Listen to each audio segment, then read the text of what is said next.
13 years old lang ako nang magkaroon ako ng first boyfriend. Madalas kaming magkita sa school. Sabay kaming mag-lunch at umuwi. Hindi alam ng mga magulang ko dahil bawal pa akong mag-boyfriend noon. Ramdam kong mahal niya ako at inaalagaan ako. Napakiramdam ko hindi niya ako kayang saktan. Lumipas ang isang taon nang unang beses niya akong niloko. Hindi ko alam na may ginagawa na pala siyang kabulastugan noon. Nung nalaman ko, syempre nasaktan ako. At doon na ako nagpasya na ipakilala siya sa mga magulang ko. 14 years old na ako noon at ilang buwan na lang ay turning 15 na. Wala nang nagawa ang mga magulang ko. Tinanggap at minahal na nila yung boyfriend ko. Akala ko nun titigil na siya sa panloloko sa akin kasi pinakilala ko na siya. Pero mas lalo siyang naging malala. May usapan kami na pagtungtong ko ng 18 ay tsaka ko ibibigay sa kanya yung gusto niya. Pero biglang nagbago dahil tinatakot niya ako na iiwan niya ako pag hindi ko binigay. Natatakot ako na naiwan niya ako dahil kilala na siya ng pamilya ko. Binigay ko yun kahit na ayaw ko dahil 14 pa lang ako. After nun ay naging manipulative siya at umaabot sa point na kahit saan na lang siya abutan ay aayain niya ako. May 2 years age gap kami kaya mukha na siyang matanda at nakakapasok kami sa mga mot-mot na hindi kailangan ng ID. Pinakikilala niya ako bilang pinsan. Papasok kami ng 3 or 4 kami at saka niya lang papalisin ang iba naming kasama. At doon na niya ako gagalawin. Hindi ko na alam ang mga ginagawa ko nung mga panahong yon. Sinesendan niya ako ng malalaswang picture and video. At kapag hindi ko ginawa ay binablock niya ako at mumurahin. Kaya ginagawa ko na lang. Lumipas ang taon at mas lalo siyang lumala.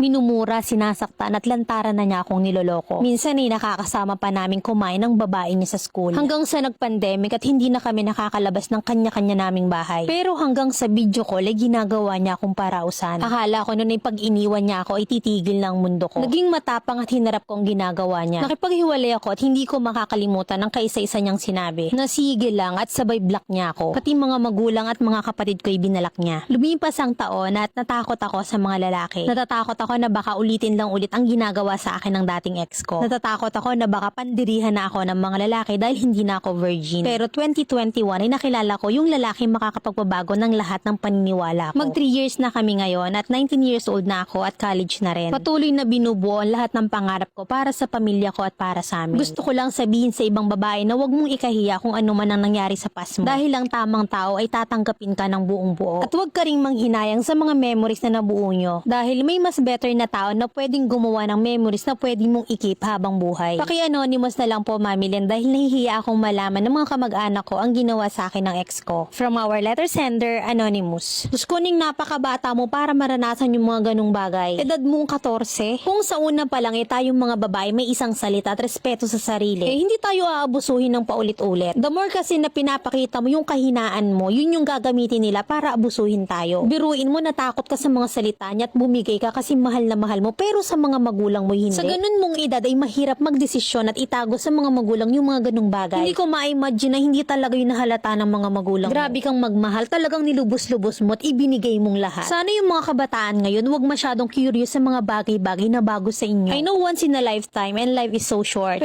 Ang ina, wag naman sa ganyang bagay. Diyos ko, masisira yung kinabukasan nyo pag puro kagustuhan or sobrang pagmamahal. Yung edad mong yung 19 bata pa rin yan ha, wag feeling adult. Marami ka pang pagdadaanan ining ha, wag mong sagarin ang buhay. Nakakatakot magpalaki ng bata sa ngayon. Kasi yung henerasyon ngayon ha, pero hindi ko nilalahat. Na pagtungtong nila ng tine, iba na magdesisyon at makipag-usap sa mga matanda. Katwiran pa nila sobrang strong nila pag marami silang naranasan. Wag naman sanang ganon, wag nyong sayangin ang buhay para sa mga experience na alam nyong mali.